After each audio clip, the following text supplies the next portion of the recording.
The autumn sun cast long shadows across Oak Ridge Heights as Maya Johnson adjusted her tote bag filled with ungraded finger paintings. Another Tuesday. Another day of teaching 20 energetic 5-year-olds how to share crayons without starting World War III. Her sensible flats clicked against the sidewalk as she walked her usual route home, past houses that could swallow her tiny apartment several times over. 3 years of teaching at Bright Beginnings Elementary, located at the edge of this wealthy neighborhood, and she still felt like a visitor from another planet. The houses here were different from the modest duplex she shared with her roommate across town. Here, even the mailboxes looked expensive. Maya rolled her shoulders, trying to ease the tension that came from hunching over tiny desks all day.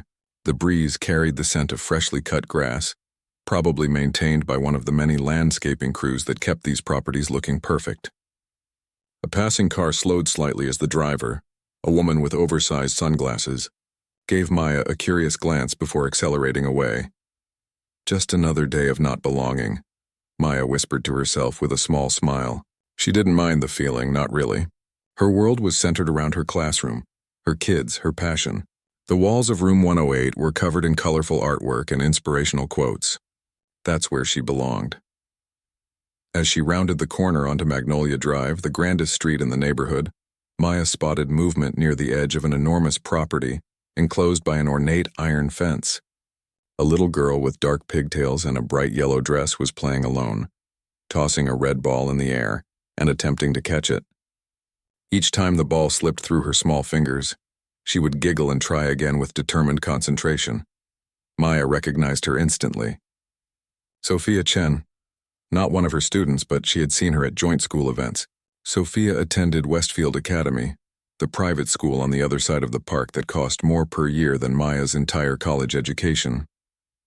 The girl was quiet, always clinging to her nanny or father at those events, watching the other children with wide eyes but rarely joining in. Today, however, Sophia seemed lost in her own world of play. The massive Tudor-style mansion behind her stood like a sentinel, windows gleaming in the late afternoon sun. Maya slowed her pace, watching the child with professional interest. 5, maybe 6 years old. Good motor skills, though she was still learning hand-eye coordination. The way she played alone suggested she might be an only child. Almost got it that time, Maya said encouragingly as she approached the fence. Sophia looked up, startled by the voice, but her expression softened with recognition. "Hi," she said shyly, clutching the ball to her chest. "That's a nice ball you've got there," Maya said, stopping a respectful distance from the fence. Sophia nodded. "It's new. Daddy got it for me."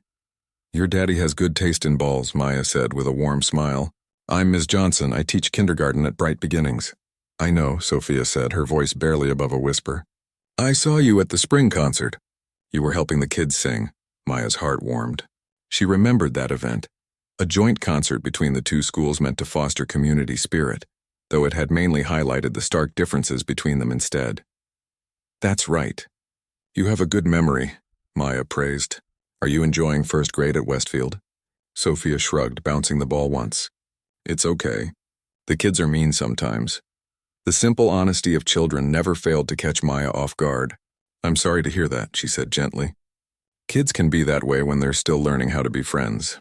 Inside the mansion, Robert Chen rubbed his temples as he half listened to the quarterly projections being discussed on his laptop screen. As the CEO of Nova Investments, these meetings were crucial, but today his mind kept wandering. The recent divorce had been finalized just 2 weeks ago, and the adjustment to single fatherhood was proving more challenging than any market crash he'd navigated. "Robert, your thoughts on the Asian market strategy?"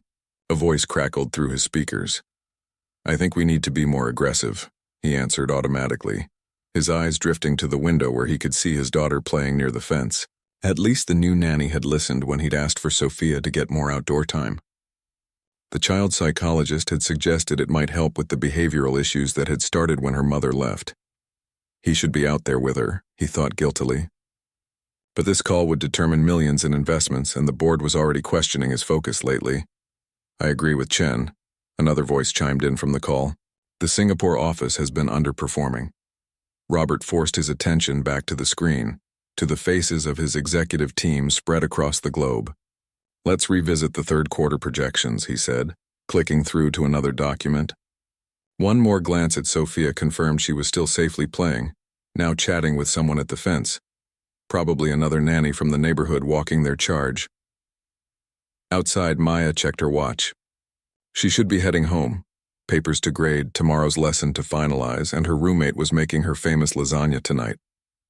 But something about the lonely little girl made her linger. "Do you play out here often?" Maya asked. Sophia shook her head. "Miss Patel usually makes me stay on the patio." But she had to take an important phone call. The girl pointed toward the side of the house where a harried-looking woman paced with a phone pressed to her ear. "Well, it's nice that you get to enjoy this beautiful yard," Maya said, looking around at the immaculate landscaping. A fountain burbled nearby and late-blooming roses climbed a trellis against the fence. "Do you want to see my playhouse?" Sophia asked suddenly, pointing to an elaborate miniature Victorian house nestled among some trees. "It looks amazing," Maya said honestly, "but I should be getting home." "Maybe another time?" Disappointment flashed across Sophia's face before she nodded politely. "Okay." She tossed the ball again, higher this time. Her small face scrunched in concentration. Maya adjusted her bag and prepared to continue her walk when the ball sailed over Sophia's head, bouncing dangerously close to the fence line. "Careful near the street," Maya cautioned gently. "I'm not supposed to go near the gate," Sophia said seriously, creeping toward the ball as if approaching a slumbering beast. "Daddy says it's dangerous." "Your daddy is very smart," Maya nodded approvingly. "Streets can be very dangerous." Inside the house, Robert's attention was pulled fully back to the window when he noticed the woman at the fence wasn't another nanny, but seemed to be talking to Sophia. A flicker of alarm shot through him before he recognized her as a teacher from one of the school events. Ms. Johnson, if he remembered correctly, the kindergarten teacher who had organized that spring concert, where Sophia had finally smiled for the first time in months. His daughter seemed animated as she talked, more engaged than he'd seen her with any of the expensive tutors or therapists he'd hired. The teacher's kind face was turned fully toward Sophia, giving her complete attention, something Robert knew he'd been failing to provide lately. The voices from his computer faded into the background as he watched this simple interaction, feeling both grateful and slightly jealous at the easy way this stranger connected with his daughter. "Robert, are you still with us?" His CFO's voice cut through his thoughts. "Yes, sorry," he said, reluctantly turning away from the window. "As I was saying, the third quarter shows promising trends in the European sector." Outside, Maya waved goodbye to Sophia, who had retrieved her ball and was now showing off her improved catching skills. "Remember to bend your knees a little when you catch," Maya called out. "It helps." Sophia nodded seriously and demonstrated the technique, successfully catching the ball on her next try. Her face lit up with pride. "I did it!" "Great job." High five to the fence. Maya held her palm up to the iron bars, and Sophia rushed over to press her tiny hand against Maya's through the fence. As Maya continued her walk home, she found herself smiling. This neighborhood might feel like another world, but children were the same everywhere, looking for connection, encouragement, and someone who saw them. Tomorrow would bring another day of alphabet songs and crayon masterpieces. But today this brief encounter had reminded her why she became a teacher in the first place. Behind her, in the great house on the hill, Robert Chen made decisions that would affect global markets, all while stealing glances at his daughter playing in the fading light of day, unaware that their lives were about to change in ways no financial forecast could predict. The following afternoon brought clear skies and unseasonably warm weather. Maya adjusted her cardigan as she walked the same route home, her canvas tote heavier today with art supplies she'd purchased with her own money. The school's budget for extras had been slashed again, but she refused to let her students go without the watercolors they'd need for tomorrow's lesson on autumn leaves. 2 more paychecks until I can fix my car, she reminded herself, mentally calculating how many more weeks of walking these 3 miles home lay ahead.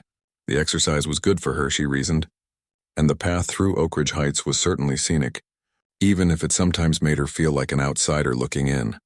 As she approached the Chen property, Maya found hers, hoping to see Sophia again.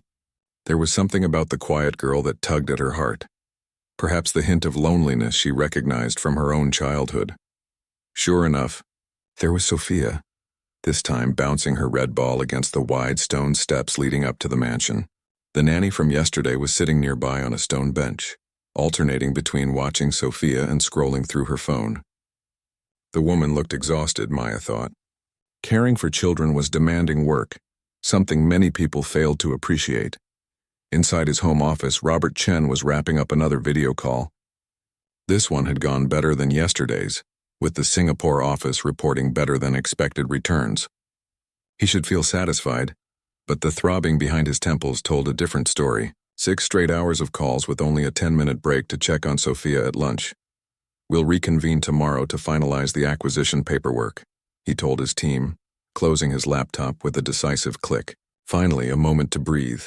Robert stood and stretched his tall frame, walking to the window as he loosened his tie. Sophia was playing outside as promised, with Ms. Patel keeping an eye on her. And there was that teacher again, walking past their property. He watched as Sophia noticed her and ran toward the fence, ball in hand. "Ms. Johnson," Sophia called out, her voice carrying through the open window. Robert was struck by his daughter's enthusiasm. It had been months since he'd heard that tone in her voice, not since before their family had fractured. Outside, Maya's face lit up at the girl's greeting.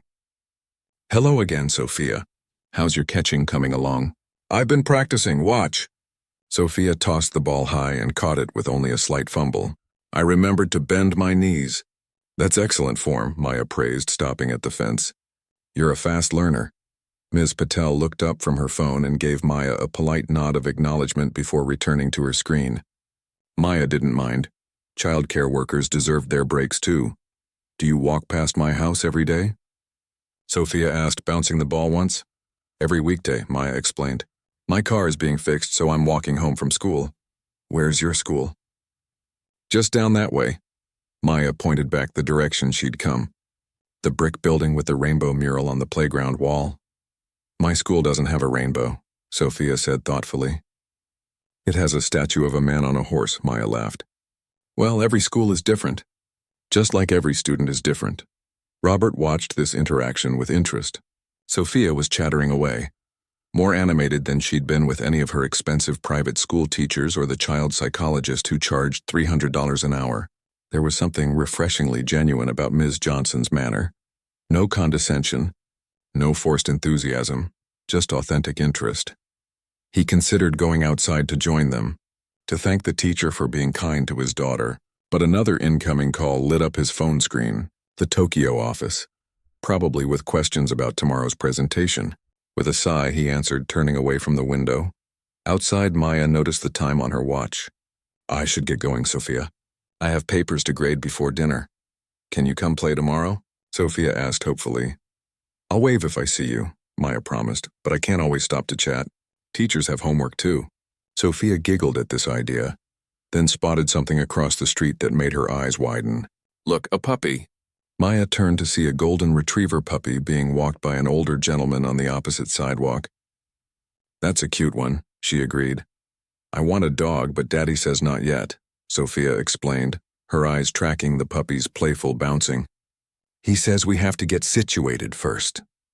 The ball in Sophia's hand slipped free as she spoke, bouncing once on the manicured grass, then rolling with unexpected speed toward the ornate gate that separated the property from the sidewalk. The gate, Maya noticed with alarm, was not fully latched. "I'll get it," Sophia called out, darting after the ball before Maya could respond. The ball slipped through the gap in the gate, rolling into the street just as Sophia pushed through after it. Maya's teacher instincts screamed danger before her conscious mind even processed what was happening. "Sophia, stop," she called sharply, but the girl was focused only on the ball that was still rolling toward the center of the street. Then Maya heard it, the distinctive purr of a luxury engine coming around the bend. The sound was so common in this neighborhood that Ms. Patel didn't even look up from her phone. But Maya's eyes locked onto the sleek black sedan that was now speeding toward the very spot where Sophia was chasing her ball. Inside his office, Robert had just ended his call when a movement through the window caught his eye. A flash of yellow darting through the gate. Sophia, in the street. And a car coming. For a split second, Robert froze in absolute horror, his body refusing to process what his eyes were seeing. His phone clattered to the floor as he lunged toward the window, a scream building in his throat that would never travel the distance in time. Outside, Maya didn't hesitate. She dropped her heavy tote bag, sending art supplies scattering across the sidewalk as she sprinted toward Sophia. Time seemed to slow, each second stretching into painful clarity. The driver looking down at something in his lap, Sophia bending to retrieve her ball, the car's speed unchanged as it barreled forward. Maya's legs pumped harder than they ever had during her college track days.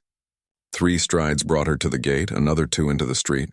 She could feel her heart thundering in her chest, hear the blood rushing in her ears, smell the acrid burn of rubber as the car's tires finally hit the brakes. Too late. With one final lunge, Maya wrapped her arms around Sophia's small body, lifting her off her feet and twisting in midair to shield the child with her own body.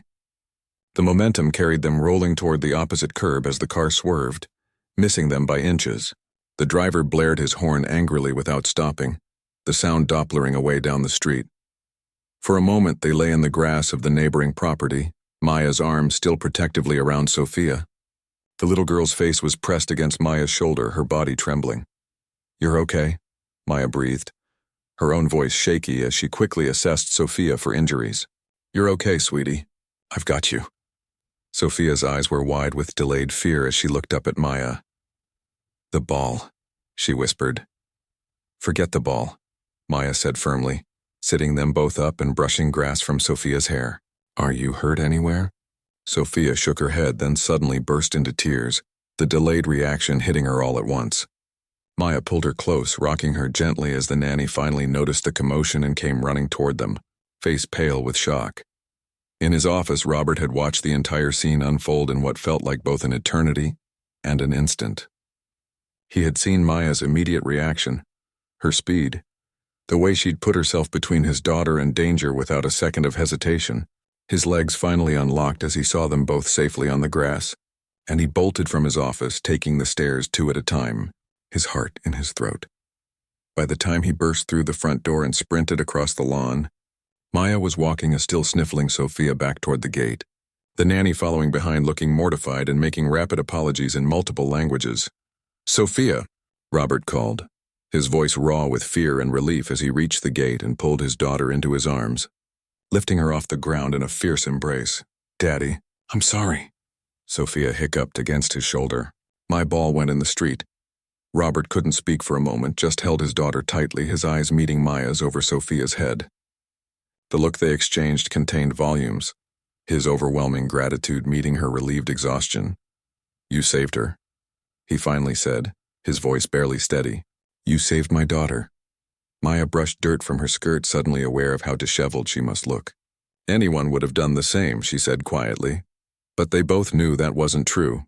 In that moment of crisis when seconds mattered, Maya had acted without thought for her own safety. And Robert Chen had witnessed every heart-stopping second of it. Time seemed to stand still in the aftermath of near disaster. Robert's hands trembled as he set Sophia back on her feet, kneeling to check her for injuries himself, even though his rational mind registered that Maya had already done so. "I'm okay." "Daddy?" Sophia insisted, though her small voice still quavered. "Ms. Johnson saved me." Robert looked up at Maya, who was now gathering her scattered art supplies from the sidewalk, colored pencils and bottles of paint that had spilled from her tote bag during her sprint to save Sophia. Her hands were scraped from the fall, a smear of dirt marked her cheek, and her neat work clothes were rumpled and grass-stained. "Ms. Patel," Robert addressed the nanny, who stood nearby with a horrified expression. "Please take Sophia inside and have Mrs. Rivera check her over." His tone was controlled but left no room for argument. The nanny quickly ushered Sophia toward the house, murmuring apologies that Robert couldn't process right now. Sophia resisted for a moment. "But my ball, we'll get you a new one," Robert said firmly, his voice gentler when he added, "Go with Ms. Patel now, sunshine. I need to thank Ms. Johnson properly." Once Sophia was walking toward the house, Robert approached Maya, who had managed to collect most of her supplies but was still searching for a few missing items, please, he said, bending to retrieve a box of chalk that had rolled near his feet. "Let me help." Maya glanced up, surprised by the gesture. Up close, Robert noticed the steadiness in her eyes despite what had just happened, a calm competence that spoke of someone accustomed to handling emergencies with children.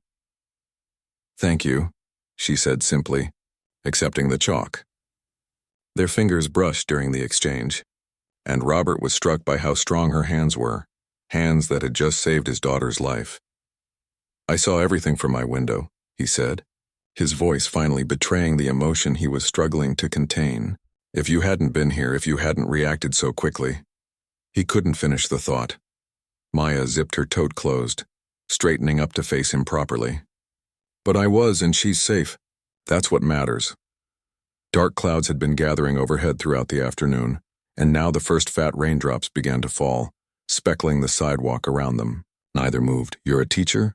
Robert asked, though he already knew the answer. Maya nodded. "Kindergarten at Bright Beginnings Elementary. I've seen Sophia at a few joint school events." "You remembered her," Robert said, a statement rather than a question. "I remember all the children," Maya replied with a small smile that transformed her face, softening the tension of the moment. "It's part of the job description." The rain began to fall more steadily now. Robert glanced at the darkening sky, then back to Maya. "Please let me drive you home. It's the least I can do, and it's starting to pour." As if on cue, the skies opened up fully, the rain now coming down in sheets. Maya shook her head, already stepping back. "That's very kind, but unnecessary. I'm not far, and a little rain never hurt anyone. After what you just did for my family, letting you walk home in this weather seems unforgivable," Robert insisted, genuine concern in his voice.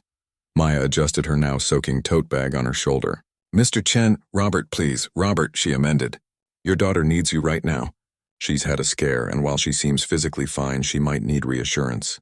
The emotional impact of close calls like this can sometimes hit children later." Robert was struck by how she'd immediately redirected the conversation to Sophia's needs, rather than her own comfort. "You're right," he acknowledged. "But my offer stands. And we owe you more than thanks." Maya's expression grew serious. "You don't owe me anything. Anyone would have done the same." "No," Robert said firmly. "Not everyone would have. Not with that speed, that decisiveness."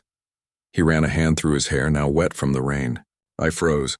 I saw what was happening, and I just froze." The raw honesty in his admission seemed to surprise him as much as it did Maya. "That's a normal, physiological response," she said gently. "Fight, flight, or freeze. We don't choose which one kicks in during an emergency." A crack of thunder punctuated her words, making them both glance up at the increasingly turbulent sky. "At least take my umbrella," Robert insisted, already turning toward the gate to fetch one from inside. "Really? I'm fine," Maya called after him, but he was already jogging toward the house. She stood uncertainly in the rain, weighing whether to simply walk away or wait politely.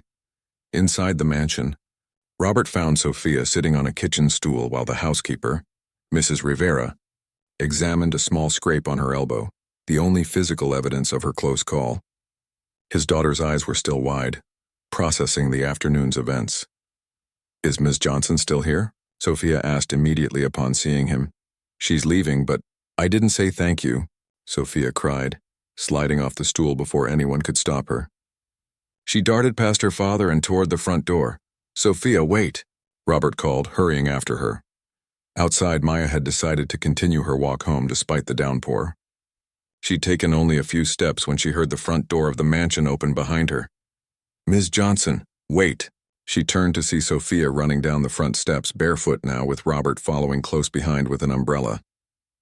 The little girl didn't stop until she'd thrown her arms around Maya's waist in a fierce hug that nearly knocked her off balance. "Thank you for saving me," Sophia said, her face pressed against Maya's rain-soaked cardigan. "I promise I'll never chase balls into the street again." Maya's expression softened as she returned the hug, crouching down to Sophia's level. "That's a very good promise to keep. And you're very welcome." Robert caught up, holding the large black umbrella over both of them. "Sophia, Ms. Johnson needs to get home before this storm gets worse." Sophia reluctantly released her hold on Maya. "Will you still walk by our house tomorrow?" Maya glanced up at Robert, then back to Sophia. "I walk this way every day until my car is fixed." "Then we'll see you tomorrow," Sophia said with the certainty only a child could muster. "Maybe you can stay longer and see my books. I have one about a teacher who's also a superhero." Maya laughed, the sound bright against the backdrop of falling rain. "That sounds like my kind of book." Robert placed a gentle hand on his daughter's shoulder. "Let's get you back inside before you catch cold." "Sunshine, Ms. Johnson needs to get home."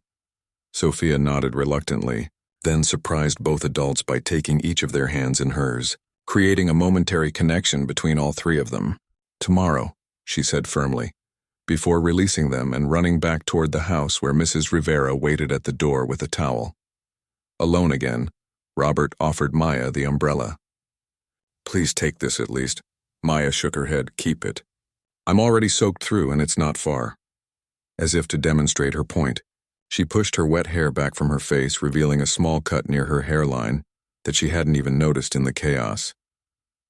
Robert frowned at the injury. "You're hurt." "It's nothing," Maya assured him, already backing away.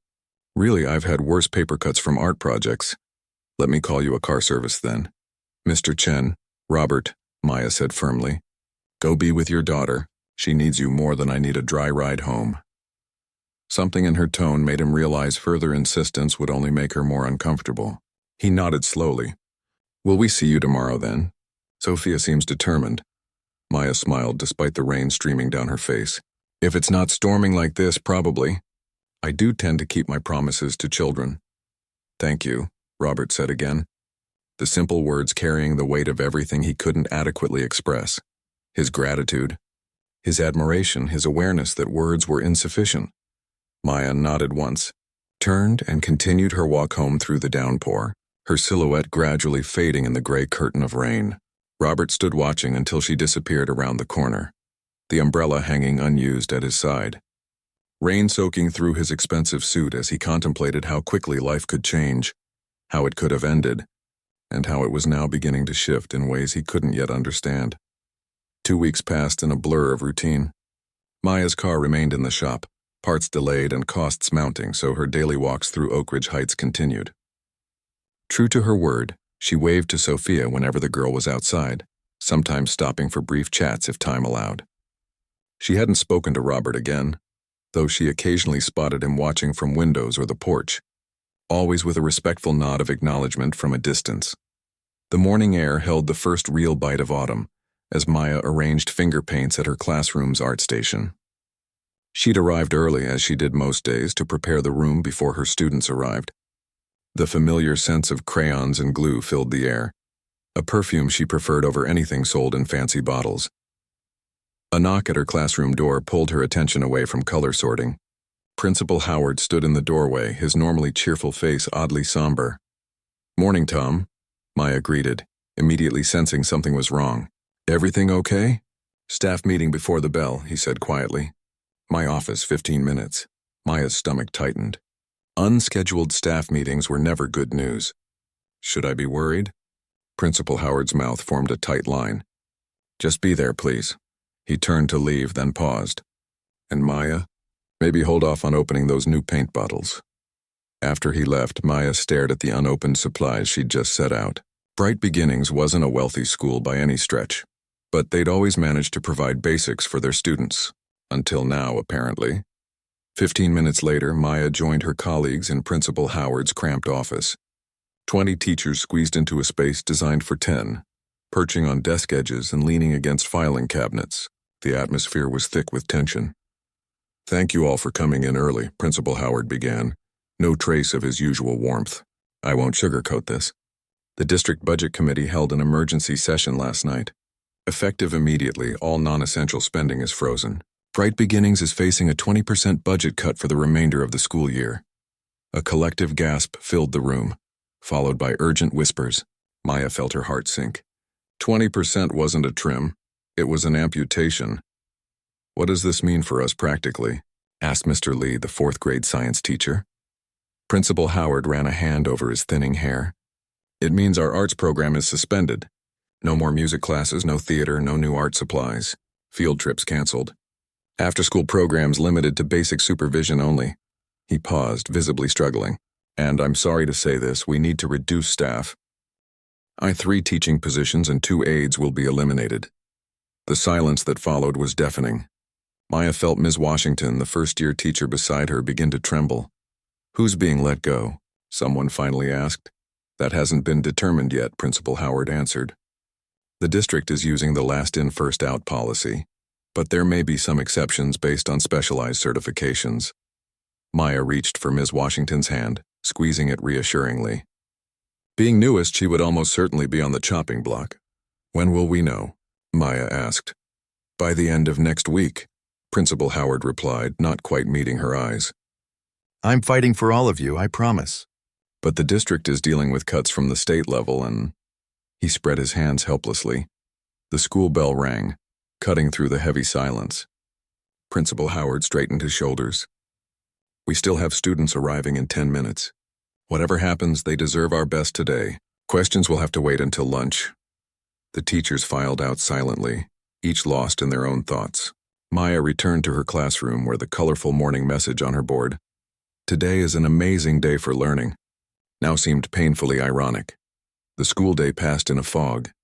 Maya went through the motions, reading circle, counting practice, recess duty, while her mind spun with calculations. She wasn't the newest teacher, but close enough to be vulnerable. Her rent was already stretching her budget thin, and without this job. When the final bell rang and her last student departed with a hug and a crayon drawing as a gift, Maya sank into her too small chair and allowed herself a moment of pure worry. A soft knock interrupted her spiral of anxiety.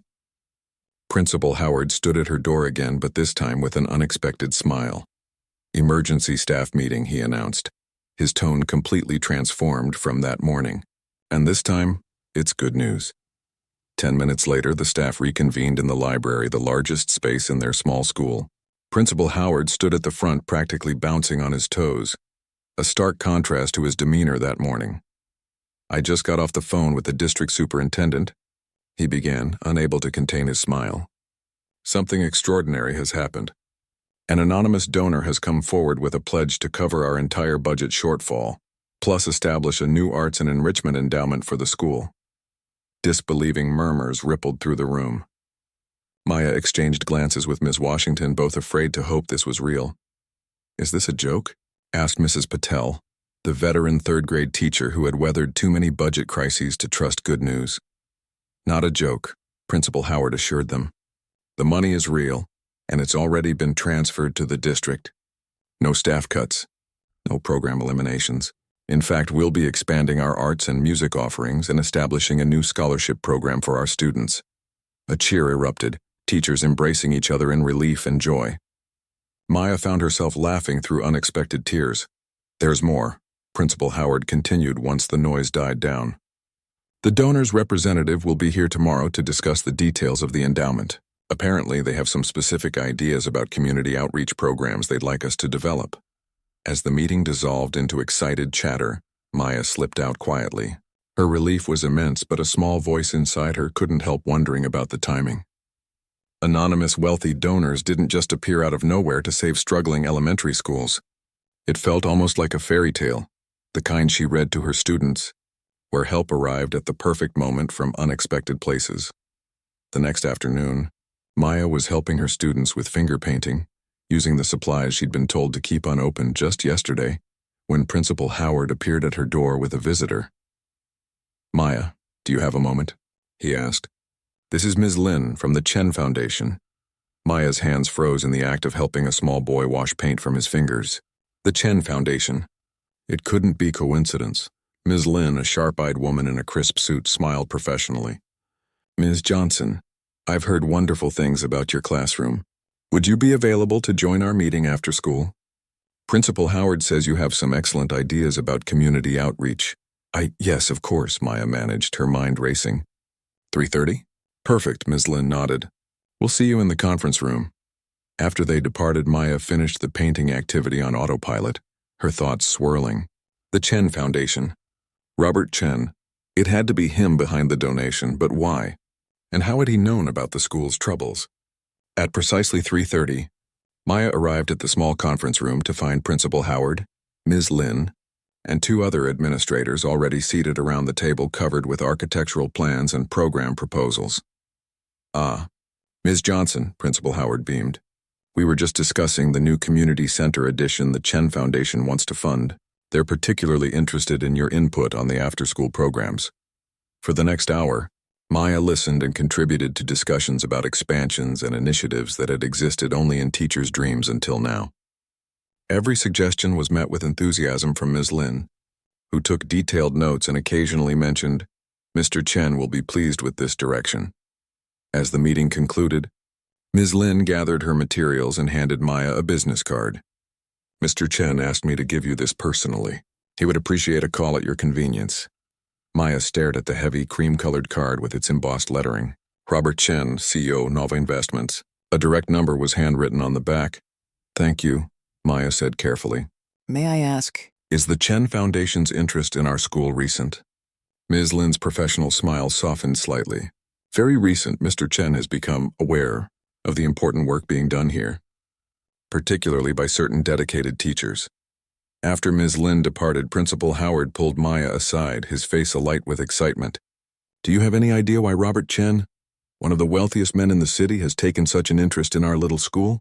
The district superintendent said the call came directly from Chen himself, specifically naming Bright Beginnings. Maya thought of a red ball rolling into the street, a little girl in a yellow dress, and a father watching from a window. I might have some idea, she said quietly.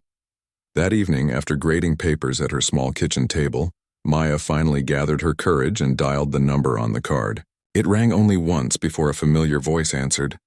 Ms. Johnson, Robert said as if he'd been waiting by the phone. Thank you for calling. Mr. Chen, Maya replied carefully. I think we need to talk about your very generous donation to my school.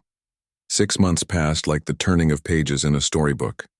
Spring arrived with a burst of new beginnings, not just in the cherry blossoms that lined the school's newly landscaped walkway, but in the transformation that had swept through Bright Beginnings Elementary.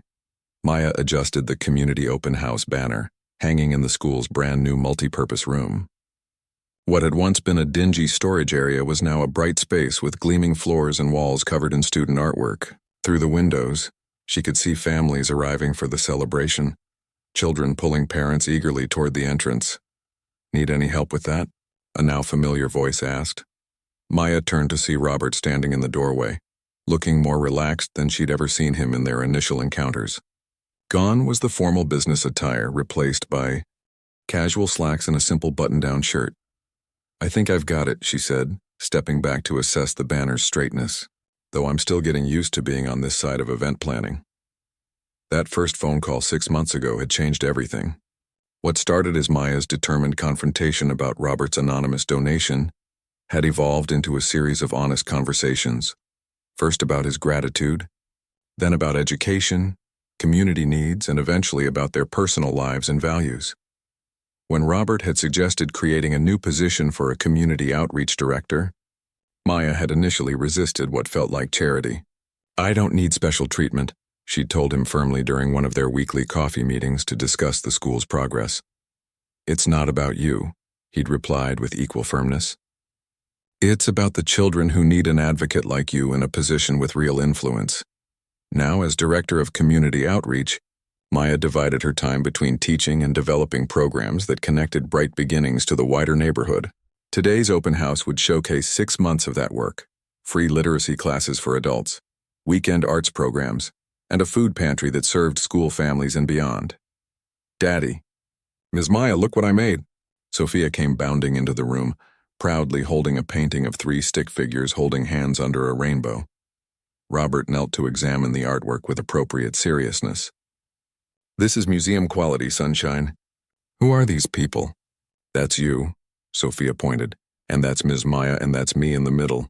We're a bridge.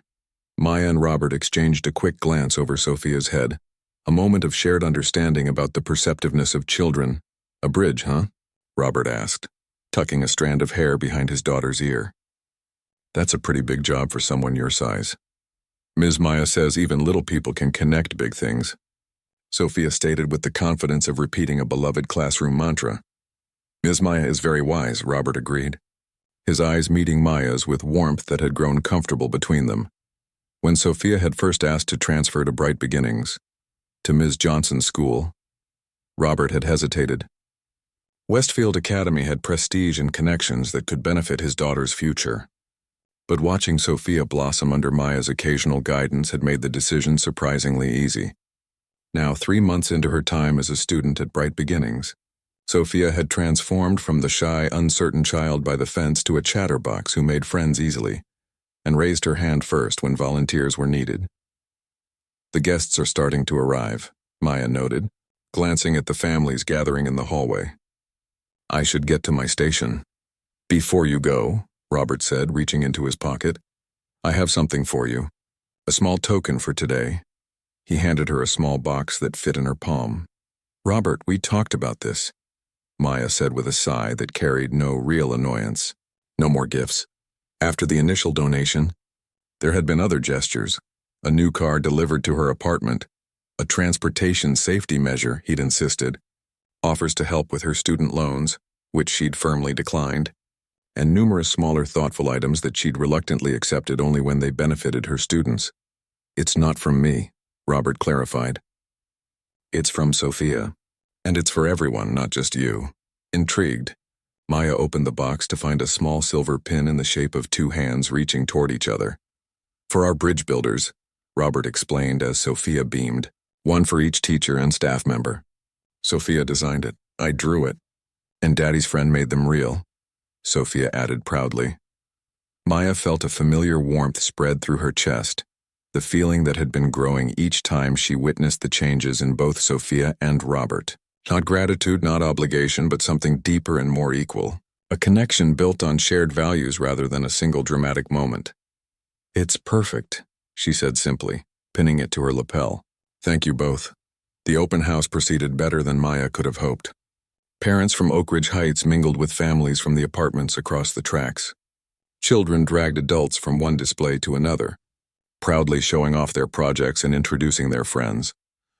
Maya moved through the crowd, facilitating connections, answering questions, and occasionally catching Robert's eye across the room, where he was charming parents from all backgrounds with equal attention.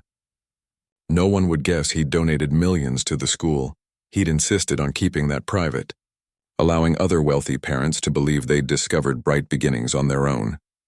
As the event reached its midpoint, Principal Howard clinked a glass for attention. If I could have everyone gather in the center, please. Mr. Chen has a few words to share. The crowd quieted as Robert stepped forward. Maya moved to the back, content to observe. Thank you all for coming today, Robert began. As a relatively new parent to the Bright Beginnings family, I'm overwhelmed by what's been accomplished here. Not just the new facilities or programs, but the spirit of community that makes this place special. He paused, scanning the room until he found Maya. We're celebrating many things today. New beginnings, new connections, new possibilities. But I'd like to take a moment to honor someone whose courage made all of this possible. Maya felt her cheeks warm as heads turned in her direction. 6 months ago, Ms. Maya Johnson did something extraordinary, Robert continued. She saw danger and acted without hesitation, without thought for herself. He glanced at Sophia, who was watching with rapt attention. She saved my daughter's life. A murmur went through the crowd. But what you might not know, Robert went on, is that Maya has been saving children every day for years. Not from oncoming cars, but from the dangers of limited opportunities, lowered expectations, and lack of resources. She and teachers like her build bridges between what is and what could be. He raised his water glass. So today, as we celebrate all these wonderful new beginnings, I'd like us to recognize that they started with one person's choice to act, rather than stand aside. To Maya Johnson, bridge builder extraordinaire. The room erupted in applause. Maya accepted the recognition with a small wave, uncomfortable being the center of attention, but moved by the genuine appreciation in the room. As the celebration continued around her, Maya found a quiet moment to step outside into the spring sunshine. The playground, once a cracked asphalt pad with rusting equipment, now featured modern play structures, garden beds bursting with new growth, and a colorful mural painted by the students. She thought about the morning 6 months ago when she'd walked to school, worried about budget cuts, never imagining how completely her life would change because she'd taken a different route home one day and noticed a little girl playing with a ball. Deep thoughts? Robert asked, joining her by the garden. Just appreciating the view, Maya replied, and thinking about how random life can be. Robert nodded, understanding in his eyes. If you hadn't walked past our house that day, if Sophia hadn't been playing outside, if I hadn't looked out the window at that exact moment. They stood in comfortable silence, watching as Sophia led a group of children in a game of tag across the new playground. You know, Maya said after a while. When people hear this story, they'll probably focus on the rescue part. The dramatic moment, the wealthy father's gratitude. The stuff of movies, Robert agreed with a small smile. But that's not the real story, is it? Maya turned to face him fully. The real story is what happens after the dramatic moment. The connections we build, the bridges. Robert's eyes met hers, warm with an emotion that had been growing steadily between them. One moment can change everything, he said softly. But it takes much longer to build something that lasts. Inside, the celebration continued, voices of children and adults blending together, new friendships forming, old barriers breaking down. Maya and Robert stood side by side in the spring sunshine, watching the future unfold one small connection at a time.